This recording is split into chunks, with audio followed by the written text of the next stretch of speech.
Жүрегің қиналып жатыр, көзің жасқа толып жатыр. Құдай, не жаздым мен саған? Неге өйттің? Неге бүйттің? Неге олай? Неге бұлай деген нәрселер бұл тағдырға наразылық сөздері деп аталады. Сен өзіңнің берген тағдырыңа не болуың керексің? Разы болуың керексің. Алланың әрбір жіберген сынағын көркем түрде күтіп алып, көркем түрде сабырмен не істеу керек? Шығарып салуың керексің. Өмірдің барлығы бірдей қиын кезеңдерден, қайғылы сәттерден тұрмайды.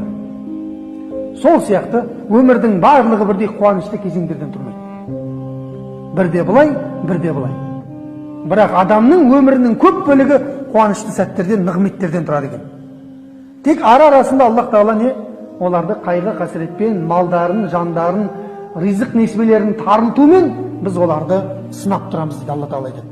Ал енді сол сынаудың ең көркем қарсы алып, ең әдемі шығарып салатын кісілер кімдер? Алланың хидаятын тапқан кісілер дейді. Бұны Алла Тағала айтады. Алланың тура жолына түскен. Бұлар сол нәрсе түскен кезде инна лиллахи ва инна илейхи раджиун деп біз Алланың мүлкіміз және оған барлығымыз қайтамыз деген нәрсені айту дейді.